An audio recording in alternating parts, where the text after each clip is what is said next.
Hello, I hope आप लोग बहुत अच्छे होंगे।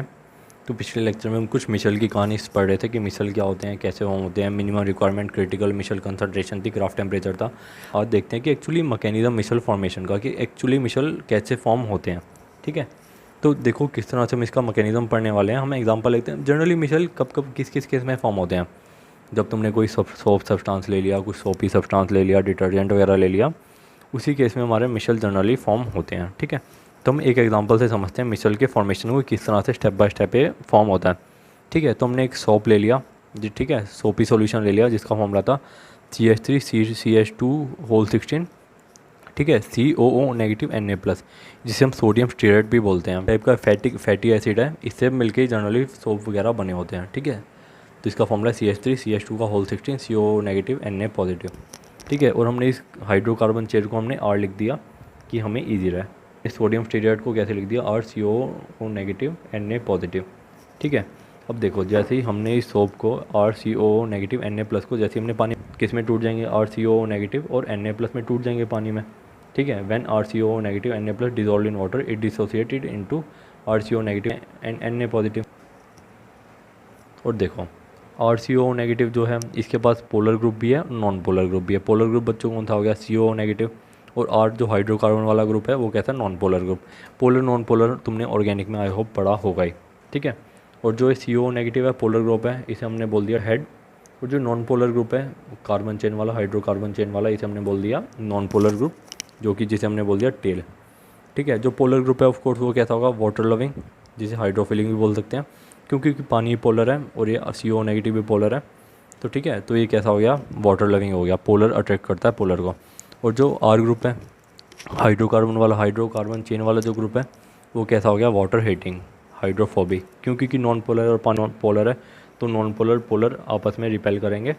ठीक है, तो हमारा जो CO नेगेटिव ग्रुप है वो कैसा है, पोलर। और R जो हमारा ग्रुप है वो कैसा, हाइड्रोफोबिक या नॉन पोलर। ठीक है, तो हमने पानी में डाल दिया। CO नेगेटिव कैसा, पोलर है, वाटर लविंग है, तो CO नेगेटिव क्या करेंगे, पानी में डिजोल्व रहेंगे।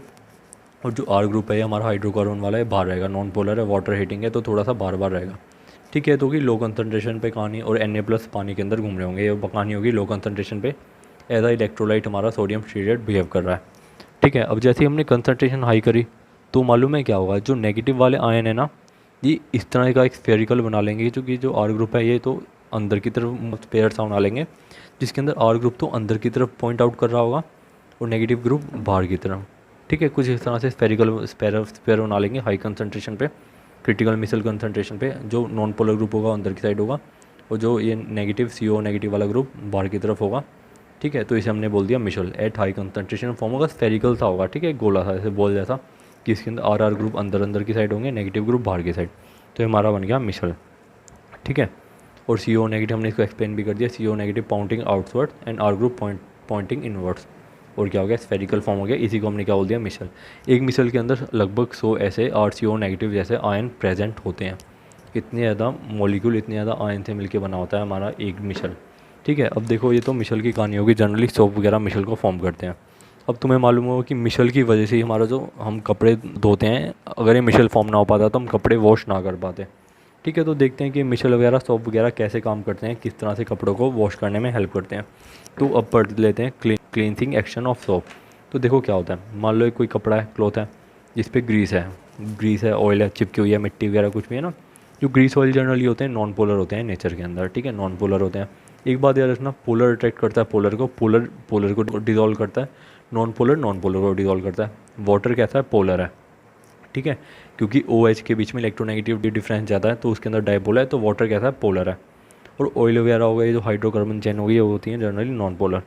ठीक है, तो एक कपड़ा गंदा है जिसके ऊपर ग्रीस है, जो कि नॉन पोलर नेचर की है। हमने क्या करा, इसे डिटर्जेंट या सोपी वाटर के अंदर जैसे डिजोल्व करा। ठीक है, तो अब देखो ग्रीस है, नॉन पोलर है, और जो हमारा R ग्रुप है, आर क्या करेगा, डिजोल्व करेगा, ऑयल के अंदर जाएगा R ग्रुप, क्योंकि नॉन पोलर अट्रैक्ट करेंगे। तो ठीक है, ग्रीस के अंदर R ग्रुप चला गया। ठीक है, अब धीरे धीरे क्या क्या होगा कि जैसे जैसे सोप की कंसनट्रेशन बढ़ती जाएगी, तो कुछ इस तरह से ना RR ग्रुप इसके अंदर बढ़ते जाएंगे और इसको उखाड़ के ले जाएंगे, उखाड़ लेंगे। तो ग्रीस को कुछ इस तरह से बाहर कर लेंगे, और RR ग्रुप अंदर बैठे रहेंगे, और CO नेगेटिव ग्रुप क्या रहेगा, इसको चिपक के बैठे रहेंगे। ठीक है, RR ग्रुप अंदर की तरफ ग्रीस के अंदर घुसे होंगे, और CO नेगेटिव ग्रुप कैसा है, पोलर है तो पानी के अंदर घुसा रहेगा। और R ग्रुप, जो R ग्रुप है नॉन पोलर ग्रुप है, वो ग्रीस के अंदर चला रहेगा। तो कुछ इस तरह से पूरा इस ग्रीस को बाहर निकाल लिया, ठीक है, कुछ मिशल सा फॉर्म कर लिया, ग्रीस को बीच में ले लिया, ठीक है। अब देखो पूरा नेगेटिव नेगेटिव स्पेयर हो गया, तो नेगेटिव नेगेटिव स्पेयर की वजह से जो भी और बाकी मिशल फॉर्म हुए होंगे वो आपस में दूर दूर रहेंगे, पास पास नहीं आएंगे, रिपेल करेंगे, ठीक है। कुछ इस तरह से मिसल हुआ, ऑयल को बाहर निकाल दिया, ठीक है। अब बस जैसे ही तुम पानी वानी डाल के और धोगे तो ये क्या होगा, मिट्टी जो भी है, ग्रीस है, जो भी है, ऑयल है, ये बाहर निकल के आ जाएगा। ये डर्टी क्लॉथ था उसमें से ग्रीस निकल जाएगी, मिशल फॉर्म हो जाएगा आर ग्रुप की वजह से। और जब पानी वानी हम ज़्यादा डालेंगे तो ये मिशल जो है बाहर निकल जाएगा और हमारा क्लॉथ कैसा हो जाएगा, साफ़ हो जाएगा, ठीक है। इसी को हमने एक्सप्लेन भी कर रखा है, ठीक है। तो नेक्स्ट पेज पे बढ़ते हैं। तो देखो ज़रा, non polar part are interact with oil, polar part CO negative interact with water, water will pull the स्टीरियोटाइन, जो वाटर है वो स्टीरियोटाइन को पुल कर लेगा, खींच लेगा। स्टीरियोटाइन बच्चों क्या है, RCO negative, RCO negative ion हमारा पुल कर लेगा ग्रीस को from the surface of cloth, और डर्टी क्लॉथ कैसा हो जाएगा, हमारा वॉश हो जाएगा, क्लीन हो जाएगा, ठीक है। और ठीक है, जो CO नेगेटिव है पानी के अंदर डिजोल्व रहेगा और R ग्रुप ग्रीस के साथ डिजोल्व रहेगा, ठीक है। R ग्रुप क्या करेगा, R ग्रुप ग्रीस को खींच लेगा, क्योंकि नॉन पोलर अट्रैक्ट करेंगे। तो कुछ इस तरह से जब ज़्यादा पानी डालेंगे तो हमारा क्लॉथ साफ़ हो जाएगा, कुछ इस तरह से हमारा एक्शन होता है। अब बात कर लेते हैं प्रिपरेशन ऑफ कोलॉइड। कोलॉइड को किन किन तरीके से प्रिपेयर किया जा सकता है। सबसे पहला केमिकल मेथड, कि with the help of chemical reaction हम कोलॉइड को प्रिपेयर कर सकते हैं। तो जनरली देखो होता क्या है, colloids can be formed by different chemical reaction like oxidation, double decomposition etcetera, which leads to formation of molecule and this molecule aggregate to form colloidal solution या colloidal solid, ठीक है। तो देखो क्या होता है, केमिकल रिएक्शन कराते हैं, मॉलिक्यूल फॉर्म होते हैं, छोटे छोटे से मॉलिक्यूल फॉर्म होते हैं, वो क्या करते हैं आपस में एग्रीगेट बना लेते हैं, ठीक है, इकट्ठे हो जाते हैं। और वो जो एग्रीगेट बना होता है वो कोलॉइडल रेंज में होता है। तो कैसे पार्टिकल होता है, हमें क्या मिल जाता है, कोलॉइडल सॉल्यूशन मिल जाता है, कि छोटे छोटे मॉलिक्यूल मिलते हैं, जैसे मल्टी मॉलिक्यूलर जैसे मामला है, छोटे छोटे मॉलिक्यूल मिले, ठीक है। जो नया पार्टिकल वगैरह बनाया कोलॉइडल रेंज में आया, कोलॉइडल साइज़ की रेंज में, तो हमें क्या मिल गया, कोलॉइडल सॉल्यूशन मिल गया। तो कुछ सिंपल ही रिएक्शन है, इनको ज़रा सा याद करना पड़ेगा। तो देखो AH2O3 आर्सेनिक ऑक्साइड रिएक्ट करती है H2S हाइड्रोजन सल्फाइड के साथ, डबल डिकम्पोजिशन रिएक्शन होती है, 10th में तुमने पढ़ी होगी। क्या फॉर्म हो जाता है हमारा, AH2S3 सोल फॉर्म हो जाता है, कोलॉइडल सोल, और साथ में पानी निकल जाता है, ठीक है। मिल जाते हैं आपस में छोटे छोटे पार्टिकल, पानी के साथ मिल जाते हैं, हमें क्या मिल जाता है, कोलॉइडल सोल। सिमिलरली SO2 और H2S रिएक्ट करते हैं, ऑक्सीडेशन रिएक्शन होती है, 3S और पानी मिल जाते हैं, S के सल्फर के मॉलिक्यूल आपस में मिल जाते हैं, एग्रीगेट बना देते हैं और कोलॉइडल सोल फॉर्म हो जाता है। सिमिलरली गोल्ड क्लोराइड जब रिएक्ट करते हैं फॉर्मल्डिहाइड के साथ और पानी के साथ, रिडक्शन रिएक्शन होती है, क्या फॉर्म हो जाता है, गोल्ड सोल प्लस में फॉर्मिक एसिड प्लस में 6HCl, ठीक है। रिएक्शन को बैलेंस कर लेना और ये क्या हमें मिल गया, गोल्ड सोल, ठीक है। सिमिलरली फेरिक क्लोराइड जब रिएक्ट करते हैं H2O के साथ, हाइड्रोलिसिस रिएक्शन होती है, हमें क्या मिल जाता है, FeOH3 सोल प्लस में HCl। जो भी हमें पार्टिकल मिल रहे हैं हम ये कोलॉइडल रेंज में होते हैं, एग्रीगेट बना के। कुछ इस तरह से रिएक्शन है, आप लोग इनको देख लेना, लर्न कर लेना, ठीक है। तो आगे बढ़ते हैं, वो तो ये होगी केमिकल मेथड की बात। अब बात कर लेते हैं इलेक्ट्रिकल डिसइंटीग्रेशन, और या फिर ब्रैडिग अर्क मेथड भी बोलते हैं, कि इलेक्ट्रिकल मेथड का यूज़ करके हम किस तरह से कोलॉइडल सॉल्यूशन को बना सकते हैं। इसे हम ब्रैडिग अर्क मेथड भी बोलते हैं, ठीक है। यानी कि इलेक्ट्रिक डिसइंटीग्रेशन मतलब इलेक्ट्रिसिटी का यूज़ करके हम किस तरह से यानी कि सोल को बना सकते हैं, मेटल वेटल को तोड़ के। तो जनरली देखो इस जो ये जो प्रोसेस है इसके अंदर पहले तो डिस्पर्जन होता है। डिस्पर्जन मतलब यानी कि मॉलिक्यूल पहले फैलते हैं, उड़ते उड़ते हैं, और फिर होता है कंडेंसेशन। कंडेंसेशन यानी कि जमना उमना स्टार्ट कर देते हैं, ठीक है। कंडेंसेशन इस लाइक लिक्विड फॉर्म से सॉलिड फॉर्म में कन्वर्ट हो जाते हैं, ठीक है।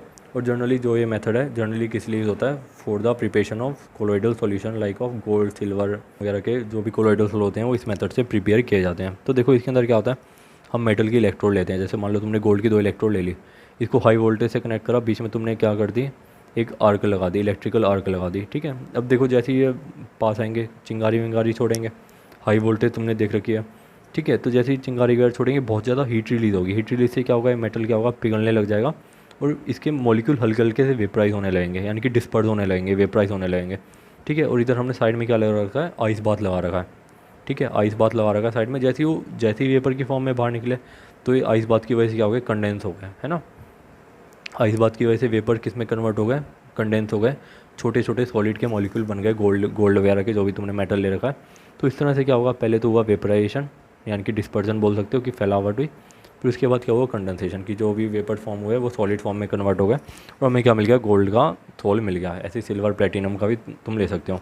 इन this method intense heat produce which vaporise the metal and then condenses to form particles of colloidal size. I hope आपको ये बात समझ आ गई होगी, ठीक है। अगले मेथड की तरफ बढ़ते हैं, पेप्टाइजेशन, ठीक है। अब देखो पेप्टाइजेशन में क्या होता है, it is a process of converting a freshly prepared precipitate into colloidal state by shaking it with dispersion medium in the presence of small amount of electrolyte.